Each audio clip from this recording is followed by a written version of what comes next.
Let's talk about a man called Gurpatwant Pannun. But Khalistanis have really, it's admirable what they've done over there. What do you mean admirable? The way they have infiltrated the system. I read the entire case documentation, and honestly, there is nothing that the Canadians have.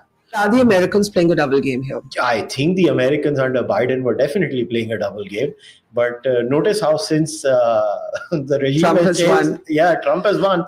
Pannu has stopped making videos. Let's talk about what happened at the Golden Temple. Are we not internalizing the import of this? For us Punjabis, Barkha, this takes us back to 1980s. Immediate. In the way that other Canadians perceive this, they are not able to understand that this is an insurgent, violent, separatist. It's a mafia.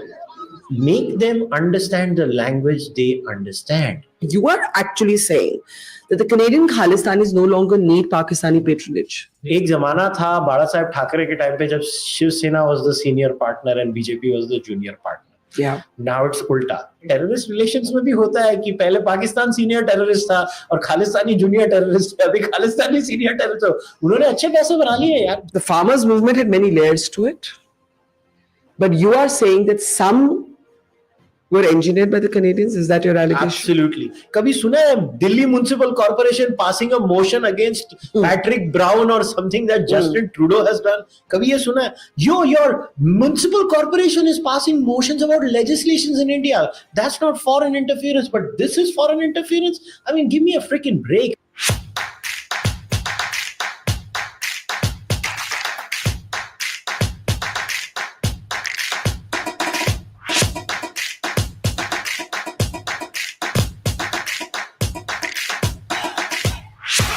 Kushal, you have brought home for millions of Indians the situation in Canada. I think many of us would not have known exactly what is happening there in terms of the patronage of Khalistani groups if it had not been for you. So thank you for that. But how is the situation today? Well, it's in a precarious position right now as far as the relationship between India and Canada is concerned. I would be a liar if I wouldn't bring in the elections in America. I think that has created a unique break in the Indo-Canadian relationship. If you notice, since the election results of President-elect Donald Trump, you've seen that famous, rebuff from the Canadian government that, we didn't name Narendra Modi, we didn't name X, we didn't name Y. Correct. And I think that's literally happened because Donald Trump has. So you think they're backpedaling? Yeah, I think they are. They are backpedaling. Now, as I say that, the CBC did that atrocious piece of reportage. I don't know if you saw that hit job on, and I say this with full responsibility, it's a hit job on Pierre Poilievre.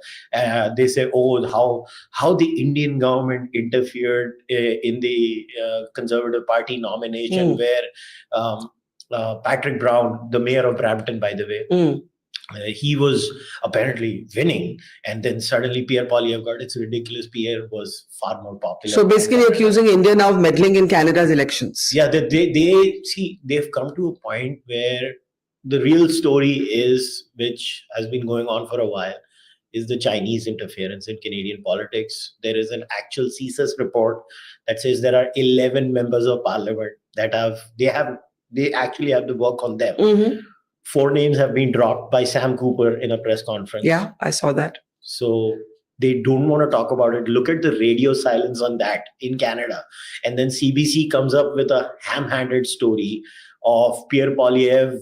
Narendra Modi wanting Pierre Poilievre to win was the most funniest bit, because then I was like, I didn't want to do this, but then I had to dig up old photos of Patrick Brown wearing a BJP scarf, and I tweeted it. I was like, wow, Patrick, tu to hamare saath ghumta tha. Patrick used to spend so much time in Gujarat.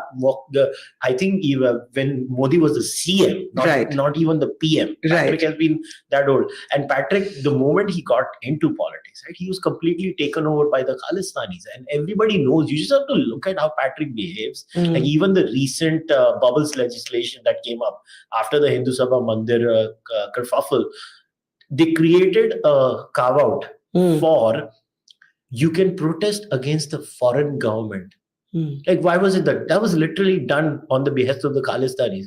And for the CBC to come out and say, oh, Patrick Brown was the real candidate and he lost because the government of India intervened, and then they bring in a backbencher MP of the Conservative Party, Michelle Rempel-Garner, who nobody honestly cares about in Canada beyond her constituents. Like, she's not mainstream news.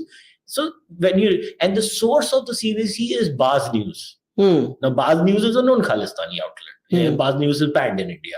So beyond the point, one has to ask oneself this question that what does Canada want as a country? What is the ultimate aim? And now with Donald Trump coming in, how are they going to manage this? Like, you should have seen. See, it's very important and telling that who Trudeau took to meet Donald Trump at Mar-a-Lago. You do not have Melanie Joly over there. You do not have Mark Miller, who is the Minister of Immigration there. You had the border minister who had gone with Trudeau, along with his chief of staff. That's it.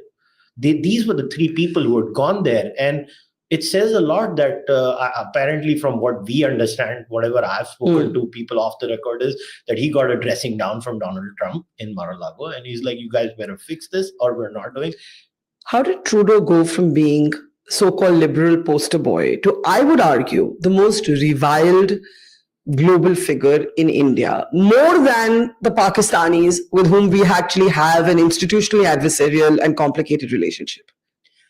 See, Trudeau has done the impossible. He not only has destroyed Canada's image globally, even though this is an anecdote, but it's something worth sharing. So as I flew down to Delhi from Mumbai, just out of pure coincidence, I had a Canadian couple with me on the flight.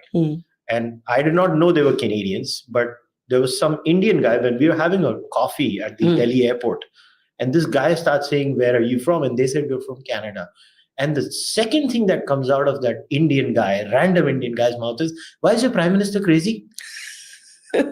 So look at what Trudeau has done. But what I was glad was, like, we like you Canadians. Yeah. He clarified that. It's like not the people. It's not the people, but we don't like your prime minister. And I could visibly see this poor Gora couple. They were so, I was like, Arre baap re, main kya karu idhar? And then I was like, hey, I'm from Canada. They got so relaxed then that, oh, there's another fellow Canadian over here. So I was like, okay, where are you guys from? They said they're from Montreal. I said, I'm from Windsor, Ontario. We just started chatting and I was just calming them down. I was like, no, nobody dislikes you guys. It's just they have a bit of a thing. And look at the recent poll, Angus Reid. We have never seen negative rating against Indians in Canada. But Trudeau has done the unthinkable over there too. Now, my worry is that this negative rating towards Indians in general... Why is that happening? Because of this immigration fiasco. See, what happened was, in 2022, the Liberal MP Randeep Sarai, he pushed forward this motion M44. What this motion M44 did was, it allowed international students coming to Canada to work 40 hours a week. It's ridiculous. Aap padhai karna ja rahe ho na, you go and study. I was a student there. I mean, the argument would be that it's to help them to make some money to pay for their education. Hours, Barkha. Okay. That used to be the standard norm. I mean, we've all gone outside India. We've all seen how it works outside India. 20 hours. Like, I don't want a student to go to class and then work 8 hours a day. That's actually inhuman. So that's one. He allowed that. And all these temporary foreign workers to become permanent. And then I was like, who voted for the legislation? Unanimous. 324-0. Everybody in that parliament voted. They took a lot of these people in. Well, what were they thinking? A disproportionate number of them obviously were from India, because international students usually come from India. Then you add to it that, are they going to the University of Toronto, University of Windsor, Western? These are, respectable institutes there. No. There are 80 diploma mills in Brampton that suddenly crop up in the last 10 years, and all these students are going to these places. Now, they're obviously not there to study. They're there to scam the system. And in that, then, look at everyone who has come to Canada, whether it's even the gangsters, they've all come under the student visa program. So now we have a situation in India, in Punjab, whether we have to accept it, we have a problem in Punjab. The Punjabi society, the Punjabi economy. And, like, I've had random conversations with people where we just like, oh, munde nu problem hai, onu Canada page deo. I mean, what the hell is Canada your dumping ground where you have a child who's creating a ruckus in Punjab and you send him over there? And we'll come to what's happening in Punjab, because we're talking in a week when there has been gunshots inside the Golden Temple. Sukhbir Badal has been targeted, and there's a lot to talk about there. But let's right now for a moment stick with Canada. Over the last few months, and you have documented many of these moments on video, shared them, amplified them, we've seen crazy things happen. We have seen open support for Khalistan. We have seen tableaus that celebrate the killers of Indira Gandhi. We have seen our diplomats, literally a mark on their back. We have seen, an attack outside a temple where there was actually a camp being run to help members of the Sikh community itself. Why is it that the Canadian people are not aware of all of this? The reason is very simple. It was always brown on brown violence. That's how it's been presented. Yeah, it's always been, right from the Air India bombing days. Air India bombing, where 300 plus people passed away, unfortunately. Most of them Canadian citizens. Yeah, Canadian passport holders. Yeah. But why did the Canadian Prime Minister call the Indian Prime Minister? It should have been the Indian Prime Minister calling the Canadian Prime Minister at that time, right? Yeah. But it's always been this, that, they have Canadian passport holders, but they are these Indians. That is the general outlook of how people look at this. Now, something very important happened, taking you back to Justin Trudeau and why almost everyone now hates him, not just outside Canada, but even in Canada. He broke the one code that Prime Minister Harper had. Prime Minister Harper had that line that I'm not going to go to any extremist place. It doesn't matter which religion you belong to. I'm just not going to go to a Khalistani Gurdwara, a LTT affiliated place, or Islamist place, or anything, even white nationalist kind of a thing. Prime Minister Harper had the decency, and he had that line. Trudeau came in, he broke that line. And then what happened was Erin O'Toole was the Conservative Party leader. He also did not follow that line because, see, the Conservatives ate the Liberals in a very weird. They're not really conservative in Canada in that sense, right? They're not like the Republicans in America. They are just, soft Democrats kind of a thing. They're not really conservative. Yeah. So now with Pierre Poilievre, you've seen Pierre Poilievre also going to all these Khalsa parades. So you have to understand this in the context that Canada as a country has a giant ideological problem, from Trudeau Senior to Trudeau Junior. Trudeau Senior in 1971 starts multiculturalism as a statecraft policy. It's an official ideology. Yeah, but nothing wrong with multiculturalism. That's not the same as allowing rabid radicals. But that's their understanding of it, because so they think ye to inka culture hai. Let them allow. It's postmodern, right? We're living in a postmodern world where mediocre values, if not your, are fine as long as they are not imposed on you. And this is the doing of that policy that starts from, like, why is there a ministry of multiculturalism in Canada? I've never understood that. Like, if I'm in Canada, I'm an individual, I'm Canadian, it ends there. But no. And this is where it all begins. And that's why the Khalistanis have always had a free run under Trudeau, because he thought it's a very important area, right? This is around 25 to 30 ridings. So he can control that. And if he plays footsie with the Khalistanis and sufficiently with the Islamists, it's done. You spoke of the Air India bombing. This is an issue that really agitates me, because I feel like justice was never served. I have interviewed over time many relatives of those who were killed on board that plane, including one of the pilot's wives. And each person, whether it's Sanjay Lazar or Amarjeet Kaur, they will tell you the same thing. We're not going to get any closure because there's going to be no justice. Why have we as a country not made more noise about this? And today we see, and you flagged this to me first, we actually see a Canadian politician gathering or amplifying sort of a disinformation campaign about who was responsible for the Air India Kanishka bombing. Why are we not pushing this? Why are we not making more noise about this? I think the MEA is incompetent. That's a big statement. I mean, why do you say that? Because I have, in the last 3 years of me living there, half of the year, I have seen, like, kya kar rahe hum log? But diplomats themselves have a mark on their back. Diplomats have a mark on their back right now and from the 90s onwards. Like I know, I think, who was it? I think even Vishnu had said that when he used to live there and how his family was always under protection. The point is not that. We've never really negotiated hard. I don't know, there's something off in Indian foreign policy. Our foreign policy is only hard line when it comes to Pakistan. Even with Bangladesh, we don't have a hard line policy. India's foreign policy is like we only have nuclear mode with Pakistan, and with everyone else, we are like, nahi, dekh lenge. Well, to be fair, we don't know what's happening behind the scenes. We only know what's said publicly. Let's say we are going hard behind the scenes, Barkha. It has to be seen in action, right? Somewhere down the line, we have to see some action. The only change we see with Canada every time is either when we had the Harper period. Listen, the only time an Indian Prime Minister ended up going to Canada was when Prime Minister Harper existed. Because he was the only aberration in the norm of Indo-Canadian relations. It's been bad. I mean, you know it better than I do, that we only had Modi going there once when Harper kind of mended it. Khalistan, and before that, actually, Indian prime ministers weren't going to Canada. Manmohan Singh Saab had gone once, but I think for a multilateral and not a bilateral. Not a bilateral yes. visit. But yeah, Singh Saab had gone there. But Khalistanis have really, I mean, it's admirable what they've done over there. What do you mean admirable?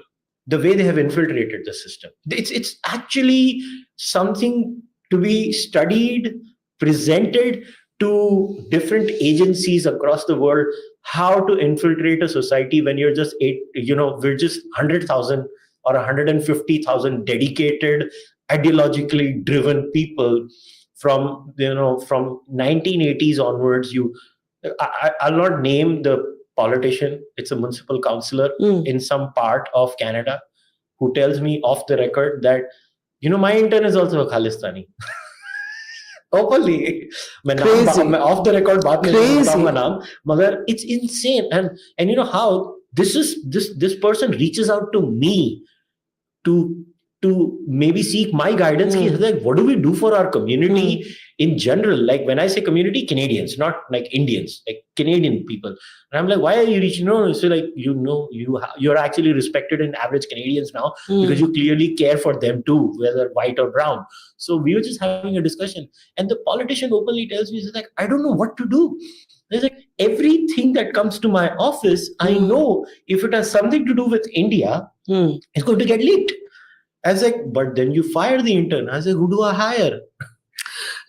The other problem is this conflation between Khalistanis and Sikhs, in the sense, not in our minds, but in the way it's reported in the media, in the Western media, in the way that other Canadians perceive this. They are not able to understand that this is an insurgent, violent, separatist. It's a mafia campaign, for lack of a better word, and that when they were attacking the temple at Brampton, the people inside were mostly the Sikh community seeking consular help. You go any day to the Hindu Sabha Mandir, you will see Sikh people worshipping inside, meditating. वो ध्यान मुद्रा में होंगे, भगवान के साथ होंगे अपने.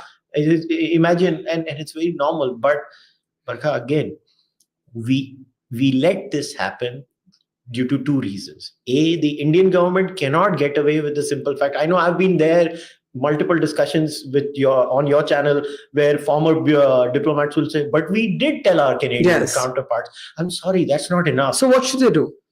I think we should stop trade. I've been saying that from day one. Make them understand the language they understand.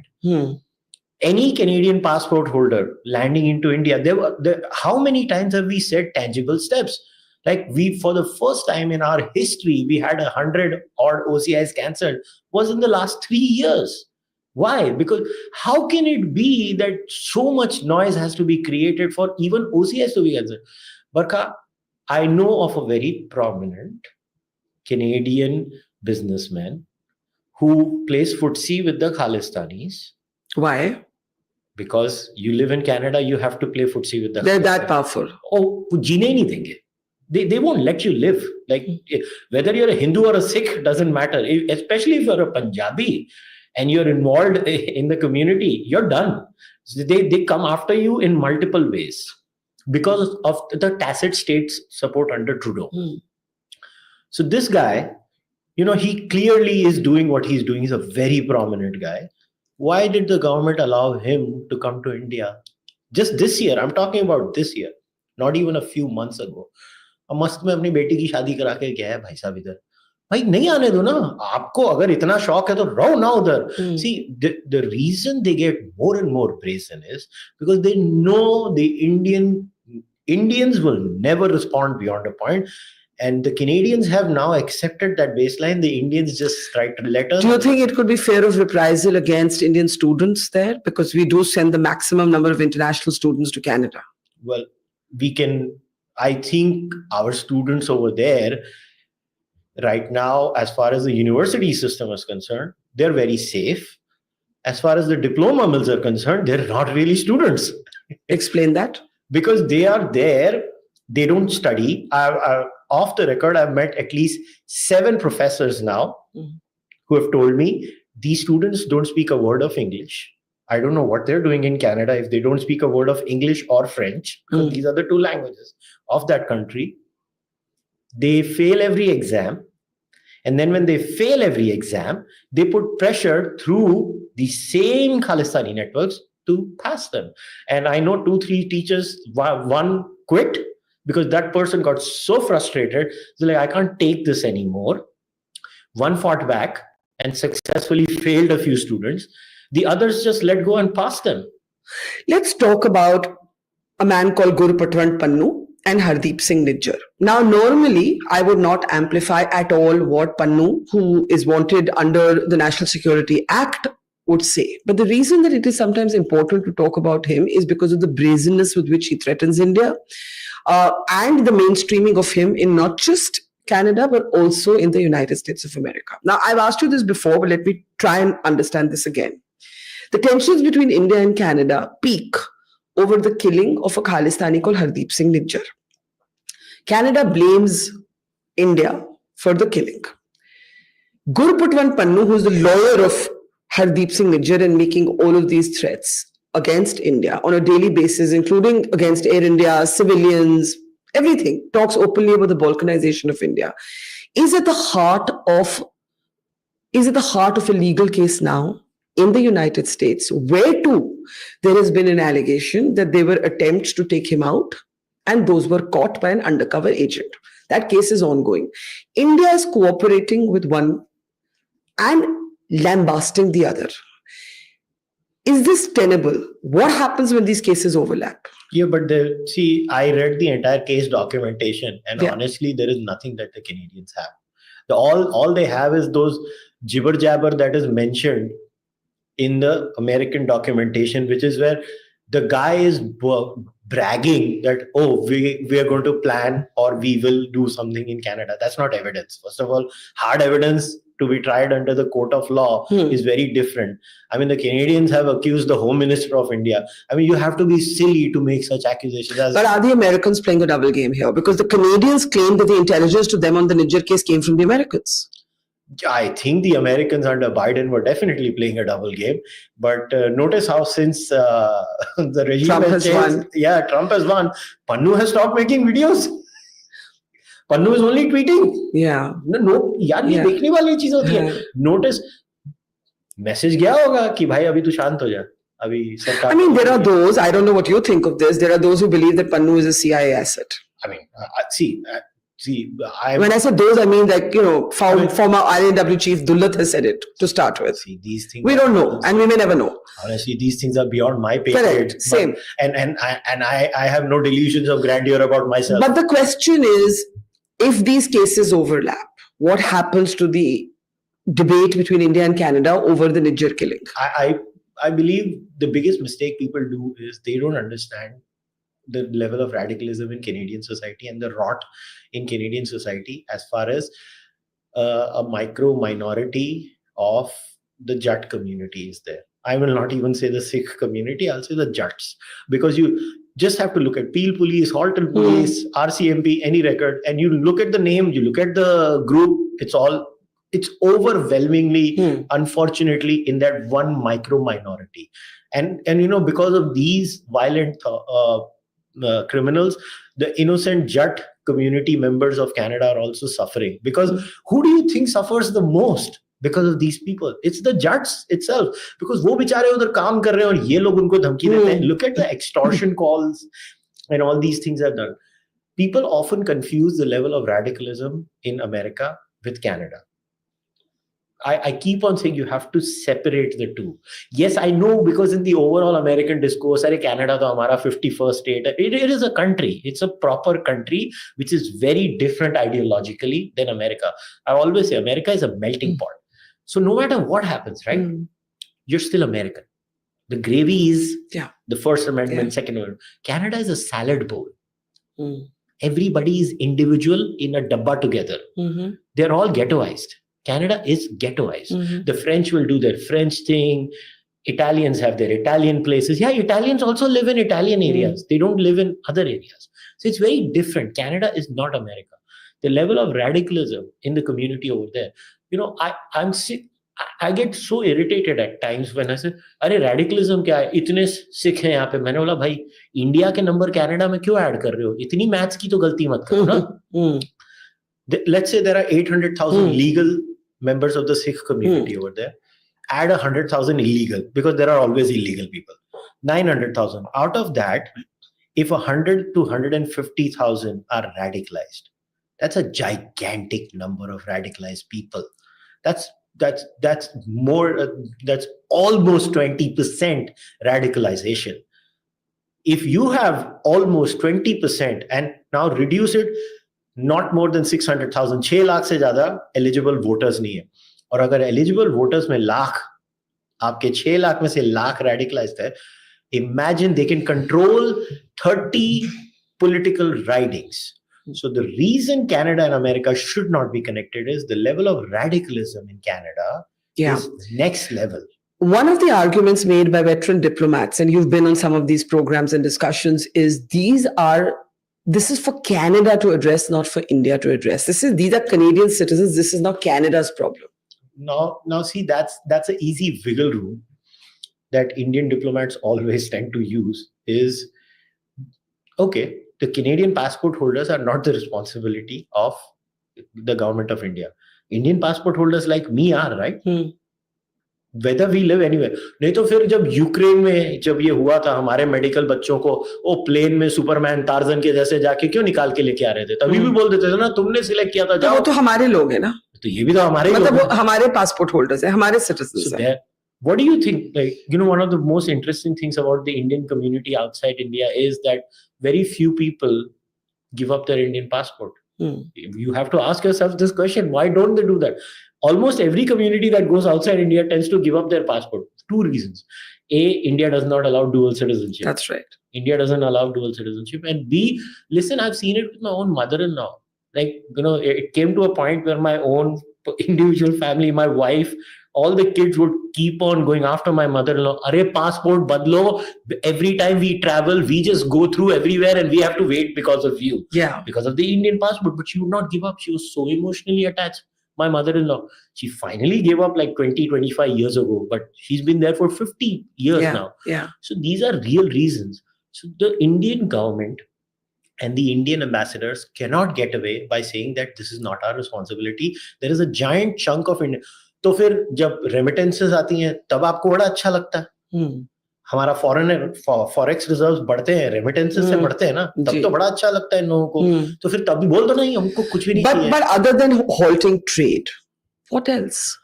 I think if we halt trade, it will really hurt Canada a lot, because see, there is only hope. The only hope we have is most of the trade is with conservative governments, right? Because we don't have a free trade agreement with them. That's our only hope. Secondly, cancelling OCIs will give a little bit of confidence to the diaspora over there. The diaspora doesn't need Indian armed forces in Canada. That's not what they're demanding. The diaspora needs the Indian government to tell them, if push came to shove, we're there. And we will cancel the OCIs of all these people. Not even a single Khalistani or Khalistani adjacent person will be allowed to enter India. And the moment we do that, the diaspora will start standing up on their own. Listen, Barkha, I had never seen 5,000 people of our community come out for a rally to protest an attack on a temple in my 20 years of visiting Canada. This is the first time I saw. Even the people who have been living there for so many years, like, "Arey, itne log aa gaye," kind of a thing, they were shocked because the community is hurting. But if we don't solve this problem, I keep on telling, the problem will eventually bring itself over here in our own backyard. There are people, see, till now, the Canadian Khalistanis are not successful in India. Yeah. Let's not assume they will never be successful in India. If we care about our national security and our national interests in Punjab, Haryana, Himachal, Delhi, this belt, if we care for it, we should fix the Canadian problem. Let's talk about what happened at the Golden Temple. Yeah. Yeah. Let's start with the fact that there is a man linked to the Babar Khalsa, according to the Punjab police, who takes aim at Sukhbir Badal, who is offering seva as part of penance prayers. And we'll come to the penance part of it later. The fact that this could happen inside the Golden Temple, and we are just carrying on like this is just some, it's one more crime. I mean, are we not internalizing the import of this? Well, for us Punjabis, Barkha, this takes us back to 1980s. Immediate alarm bells, like whether it's you. I mean, notice how Sushant was the first one. Shuru ho gaya fir se. Yeah. Because for us, it brings back horror memories, right? Yeah. Our families being kidnapped, members of family being shot at. And I'm not talking about a Hindu perspective. I'm just talking about a Punjabi perspective. For us, we know when we see, ye fir shuru karne ki koshish kar rahe hain. Luckily, we had an officer like KPS Gill who really did a number on this problem. And, he fixed it, that aaj tak shanti rahi hai. But Canadian Khalistanis want this to happen. See, every time something like this happens in India, right, you don't check Indian social media. You check Canadian social media. You go to Canadian, American, New Zealand, and Australian social media, and you see what they are saying. And you'll always see a convenient connection between the two. But one of the interesting paradoxes of Punjab is that every survey will tell you that the Punjabi is not interested in Khalistan, right? The Pew survey shows that 95% of Sikhs are very proud Indians. Nobody's interested in Khalistan. In fact, as Dr. Pramod Kumar, who's an excellent commentator on Punjab, he said, Khalistan has thankfully been exported to Brampton. Let Brampton have Khalistan. The people react like this. But at the same time, one of the things he argues is that the space for moderate politics is shrinking and we are looking the other way. Why did an Amritpal win? Why did Beyant Singh, the assassin of Indira Gandhi, his son, win an election? Why are we not talking about the dangerous politics? Even the fact that Sukhbir Badal and his party mates or colleagues were doing this seva. Nothing wrong with the seva. Why were they doing it? They were doing it because the Takht decided that they had to atone. That's what scares me, is that why is this body called the Shiromani Gurdwara Prabandhak Committee and all these bodies, why do they have so much power? Like, imagine, Barkha, something like this, the equivalent of this in the Hindu community can never exist, because सबसे पहले तो हम जैसे लोग ही खड़े हो जाएंगे, बोलेंगे भाई कौन है तू क्यों मेरे लिए चौधरी बन रहा है, तू कौन है मेरे लिए चौधरी बनने वाला? But where is the voice? See, this is where the voice has to come from internally inside the Sikh community. कि आप क्या कह रहे हो? Like I remember reading old archives of India Today where there were dress codes in Punjab. Have we all forgotten? औरतों के लिए dress code होते थे कि भाई आपने तो यही कपड़े पहनने हैं, ये नहीं. What do you think is going to happen if these people have sway over? Tavleen ke upar comments, she plucks her eyebrows. Pindrawale used to have a giant problem with Tavleen plucking her eyebrows. If we want to go back to that, is that the grand plan for Punjab now? But then the Akali Dal should not have presented itself without protest, sweeping the floors and feeding. Please do seva. I think seva is one of the most beautiful parts of Sikhism. No, but I'm saying as a Punjabi with Sikh relatives, we love this idea of seva. But in this case, the seva is being done as punishment. This idea of blasphemy cannot be mainstreamed in India. But Punjab mein to ho hi gaya na. You remember the 295 AA special life imprisonment for Beadbi. why is Punjab, you remember the Punjab state government, and this was under someone I respect a lot, Captain Amrinder Singh. Correct. I mean, why are we playing footsie with the... But when people are not interested in this politics, why are the politicians pandering to this politics? I think they are, I mean, I can only guess, as far as Sukhbir Badal and the Akalis are concerned, they feel really threatened that their space has been taken over. And they feel in Punjab, every time the only card that works is the extremism card. And I would caution against this, which is where I go back, I wish the BJP and Akalis had their alliance back, because this was exactly what they would have moderated each other. They would have moderated each other and start, you say this and the BJP support base comes after me, and they're like, "Bhai, एक state इतनी important, 4 MP की seat इतनी important नहीं है, एक state ज़्यादा important." And I think it was a perfect alliance, and I hope they still find a way out, because the way they used to moderate each other. Because the classic complaint from the extreme element of the Sikh side would be that, अरे तुम अगर हिंदुत्व बोल सकते हो, हिंदू राष्ट्र बोल सकते हो, तो हम क्यों नहीं बोल सकते XYZ? And I would always tell them, do you understand there is no Hindu Rashtra without Sikhi? Like if ever there was a Hindu Rashtra or of that sort, they think you are part of them. No, but I think the argument is that extremism feeds off extremism. I know, that's the whole point. Yeah. And this is where, again, I repeat, this gets fueled from Canada now. See, pehle the Canadian Khalistani needed money from Pakistan. Now they don't. They have a proper human trafficking, drug trafficking business.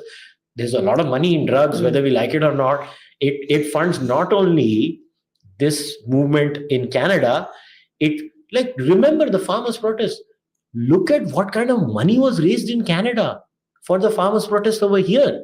But we cannot also generalize. You see, the farmers' protest. Oh, I'm not saying it was a Khalistani protest. Yes. Oh, there were many Hindus part of the farmers' protest. Of course. Yeah. Of course. People from my community were part of it. And military families and, sons and daughters of soldiers. And so I think, yes, there may have been elements in that protest. I have till this date never understood the character called Deep Singh Sidhu. Do you remember him? Yeah, the guy who jumped the Red Fort ka flag and dies a few months later in a car accident, right? And I remember interviewing him. I was covering the farmers' protest, and I remember interviewing him, and he kept defending Bhindranwale. And I told him, you are hurting. Apart from my fundamental disagreement with you on Bhindranwale, you are destroying the cause that you claim to be speaking for, which is about farmers, right? And then he does what he does with that flag, and then he dies. And I'm just saying, the farmers' movement had many layers to it, but you are saying that some were engineered by the Canadians. Is that your allegation? Absolutely. I mean, it's so open. Okay. You see, a street movement, nobody can ever know who each person is on that street. Why is the Brampton City Council passing a motion about a farmers movement in India? Kabhi suna hai Delhi Municipal Corporation passing a motion against Patrick Brown or something that Justin Trudeau has done? Kabhi ye suna hai? Why is a Canadian Municipal Corporation passing motions? And the Canadians love to talk about foreign interference. Yeah. Your municipal corporation is passing motions about legislations in India. That's not foreign interference, but this is foreign interference. I mean, give me a freaking break, right? Yeah. So how can we not say these things are not influenced from Canada anymore? It is absolutely Canada. Canada now is the epicenter of Khalistani terrorism of the globe. Did you see the videos? I think Mocha Besser can post it of the New Zealand protest. I could recognize those faces because I've seen them in Canada. Really? So I travel. Yaar, चलो economy class में travel करते होंगे, ठीक है? Going from Canada to New Zealand, ये 50-60 लोग जो हर जगह जाते हैं vacation करने, एक टिकट 1500 कैनेडियन की होगी. यार 50 लोग 1500 कैनेडियन, do the math, कितना पैसा है? And they are just traveling You brought up Pakistan. I'm glad you did, because there's a very important paper by the Hudson Institute that looks at the linkages in North America and Canada between Pakistan and the Khalistan project. But you are actually saying that the Canadian Khalistanis no longer need Pakistani patronage. They don't need Pakistan. This is not a Pakistan project anymore. It is a Pakistan project where Pakistan, earlier on they were Pakistan's bacche. Now Pakistan is in that, you remember that अन्ना तुम संघर्ष करो हम तुम्हारे साथ है mode. अभी क्या अन्ना के मतलब संघर्ष अन्ना ही करेंगे, क्योंकि अभी यहाँ पे क्या हो गया कि जो स्लोगन शाउटिंग पाकिस्तानी वो थोड़ा भिखारी हो गया टेम्पररली. तो अभी वो पाकिस्तान की हालत है, नंगा नहाएगा क्या, निचोड़ेगा क्या, तो अभी वो पैसा क्या देगा, वो तो अभी पैसे मांगेगा. They still ideologically support them. They still push them. Notice how no Khalistani flag ever has Lahore in it. They never had. हमें इतना बड़ा important जगह है यार. करतारपुर कॉरिडोर नहीं चाहिए इनको, खालिस्तानियों को. इनको सारा कुछ इधर महाराष्ट्र तक पहुंच जाते हैं क्लेम करने, मगर वहां नहीं क्लेम करते. So I think it's not that there is no Pakistani connection. What I am saying is the relationship. Let's say I will give you the analogy. एक जमाना था बाला साहेब ठाकरे के टाइम पे जब Shiv Sena was the senior partner and BJP was the junior partner. Yeah. Now it's ulta. Yeah. Now BJP is the senior partner. Correct. Right? ऐसे होता है. Correct. तो अभी ये टेररिस्ट रिलेशंस में भी होता है कि पहले पाकिस्तान सीनियर टेररिस्ट था और खालिस्तानी जूनियर टेररिस्ट है. अभी खालिस्तानी सीनियर टेररिस्ट हो. उन्होंने अच्छे पैसे बना लिए यार. ओके, आप उनकी इंडस्ट्री सोचो. एक है logistics. So how do you successfully make money if you are a narco-terror kind of a group? You need drugs. Yeah. You need human trafficking, which involves sexually, abusing women too. So for that you need trucks. You need illegally यहाँ से वहाँ से यहाँ भेजना है, तो आपको trucking industry चाहिए. Who controls trucking in North America? Everybody knows. I have not made some path-breaking discovery, and you just have to look at drug busts in North America. Whenever the government wants to catch them, they catch them. And the names pop up. It's for all of us to see. Like recently, Illinois police did a drug bust. 2 people, one 27-year-old, if I remember, one 36-year-old, were caught with 1,126 kgs of cocaine. And they were from Ontario, all the way in Illinois, in America. So ये एक आपका major money chunking होता है. और उसके बाद आप immigration scam कर रहे हो. You have members of parliament passing motions. Imagine the kind of money they must have made getting in at least 500,000 students. एक स्टूडेंट से $50,000 उठाए होंगे इन्होंने कितने पैसे बनाए होंगे इस प्रोसेस में. ये एक हो गया. फिर वहां आके उनसे अंडर मिनिमम वेज काम कराओ. Let's say the minimum ways in A state hypothetically $16 an hour. आप कैश में $8-9 में काम कराओ. इन लोगों को अब्यूज करो. बेसमेंट्स में रखो. एक बेसमेंट में 25 लोगों को. ये एक आ गया आपका part. Then there is so much black money generated in drugs. Now you need to make it into white money. Yeah. There you have the music industry. Gana gao, gangster rap. No, but people will say, Kushal, that you have just generalized everybody in these spaces. I have not generalized everybody. Everybody knows who's doing it. The beauty of it all is that same artist, when they sing in Canada, sing a very different tune. Same artist, when they sing in India, sing a very different tune. So it's for all of us to see. They're literally copying the East Coast, West Coast, Suge Knight era, Biggie and Biggie Smalls and Tupac era style over here. It's so obvious. It's so obvious to see. Like, how do you look at the Lawrence Bishnoi story, which is now at the heart of the killing of Baba Siddiqui? It is at the heart of threats against Salman Khan. It is at the heart of the Sidhu Moosewala murder. Canada blamed India at some point for not containing Lawrence Bishnoi. We blamed Canada कि उनके लोग वहां बैठे हैं, आप कुछ नहीं कर रहे. ये क्या कहानी है? मेरे को एक बात बताओ. Why are the Canadians not sending Goldie Brar back? कम से कम 4-5 साल हो गए इंडिया उसको वापस बुला रही है. And to say, like, I have so much regard for Terry. Terry keeps saying Indians don't give enough evidence. Just in the last 2-3 years, we've had successful extraditions from Rwanda, from Austria, from so many, from UAE, of Khalistanis.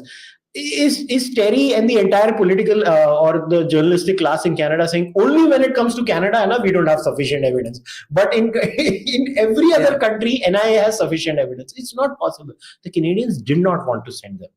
That is point number one. As far as this Barkha, I repeat again, if almost 15 to 20% of a population is radicalized, what do you think is going to happen? They eat each other up eventually. Yes, there is, spillover to the general public, but the maximum, like, why is it so hard to believe that Ripudaman Malik, who was part of the blacklist, we know that for sure. That is one of the names that even the government said, the government बड़ी हमारी कमाल है, वो 300 नाम नहीं release करती blacklist के, मगर Ripudaman Malik का कर दिया. उसने वो लेटर लिखा praising Modi कि thank you for letting me back.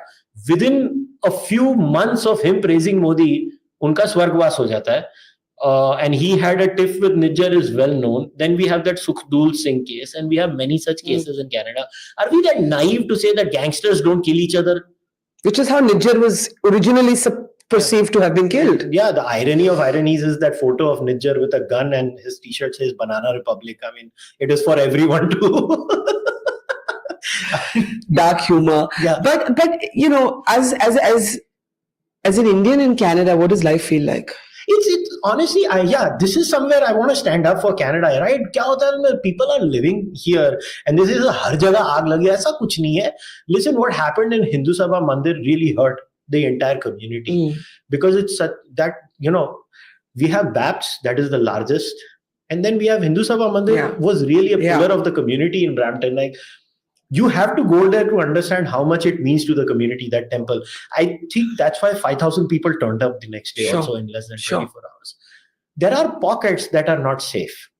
Car thefts have risen in Canada. No doubt about it. And Brampton has the highest car insurance rates in all of Canada now because of car thefts.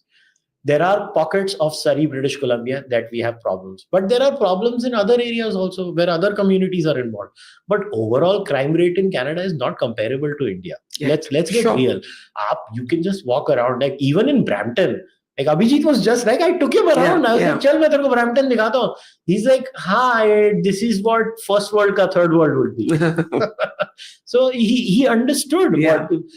But I still fundamentally believe that Canadians are, and I've traveled the world now. And I think they're really decent people. They're very good people. So this patronage is political. It's not the people's patronage. No, the people don't even understand what's happening. But the people are getting frustrated. My biggest fear for the Indian community now is that because Trudeau has messed it up so badly, they will take it out on the people now. That's what my fear is that. Finally, you've explained that is your fear for the people, for the Indian community there. Why should Punjab here worry? Oh my God, Punjab should worry is because we don't have any economic model in Punjab. You know it better than I do. The economy is gone for like, look, imagine for a state being top 10 GDP per capita in the 80s. Yeah. And I think even in the 90s, Punjab was top 10 GDP per capita. Don't quote me on that. To now being number 19 and a broken society, a society where listen, have you ever met a relative who has not said, how main onnu chitta lende hue dekhya? Like chitta means, I think, drugs. So we know this is a problem in Punjab. The only solution seems to be go to Canada, as if wahan jaake unhone bade jhande gaad dene. They clearly, look at per capita differences in the Sikh that is living outside Punjab. And inside Punjab, they are flourishing outside Punjab. They are doctors, engineers, tech geeks. But in Punjab, wahi gand, wahi gangster rap. See, I get worried when a young kid getting up says, my idol is Sidhu Moosewala. I get worried. Now, I think he was a great rapper. I will even I'll admit that Moosewala was talented. But that's not what you should look up to. Like, a society should not emulate certain people. They're allowed. I'm a free speech absolutist. Moosewala can sing whatever he wants to sing. That's not the point. My point is, what does Punjab do? Canada has exploited the Canadian Khalistani and Canada, both the Canadian state and the Canadian. Why is there a Chandigarh consulate? Why do we need a Chandigarh consulate? This is not foreign interference. तुम दिल्ली से काम करो ना, तुमको करना बॉम्बे में रखो, इनको मुंबई में काउंसलेट करा दो, आधी प्रॉब्लम सॉल्व हो जाएगी. Shift the Chandigarh consulate. You want another consulate, right? Come to Mumbai. You see how they will be fixed in 2 days because they cannot do these stunts in Mumbai. They see the Canadian Chandigarh consulate is, used for all sorts of weird things. And this is where, and again, I have evidence? अरे evidence कैसे दिखाऊं? These things are told to me off the record कि भाई अगर मैंने कोई Canada में कांड कर लिया तो मैं किसी लो लेवल ऑफिसर को मिनिस्ट्री ऑफ एक्सटर्नल अफेयर्स के वहां पे रिश्वत दे दूंगा, एक दिन में मेरा पासपोर्ट बन जाएगा, मैं भाग के इंडिया आ जाऊंगा. यही तो चालू है. यहाँ भाग के वहां चल जाओ, वहां भाग के यहाँ आ जाओ, बस यही करते जाओ. और Punjab, we should be really worried about Punjab from multiple fronts, from the economy, from the society, from our messaging, from a political perspective. Like, tell me a leader in Punjab that you can look up to now coming up. Like, I have a lot of respect for some leaders in Punjab, whether it's Captain Amrinder Singh, Manish Tiwari, and many others. I genuinely have respect for them. Ironically, as a BJP voter, I have given you 2 congresses. That's right. Yeah, I've given you 2 congresses, but I have genuine, heartfelt respect for them. But where is the new leadership in Punjab? Can you sincerely, hand on your heart, point out to a leader in Punjab and say, "Ye Punjab ko banayega"? Because every time we see a new leader in Punjab, they seem to go ahead and say, "Oh, Panth Khatre ch hai," and all that rubbish that every time is used. But where is the leader in Punjab who says, "Listen, enough of rice and wheat, let's grow lentils"? Yeah. Ask yourself, would Canada want Punjab to grow lentils? When Saskatchewan exports so much lentils to Punjab, this is where I keep saying Canada does not want Punjab to prosper. Canada has so many deep-rooted interests in Punjab remaining rotten to the core, which is why India needs to pay attention, because half of our problems are because Canada is creating them. Well, that's a grim note to end on, and one I take personally, not just as an Indian, but also as a Punjabi. Kushal, always learn a lot from you. Thank you so much. Thank you.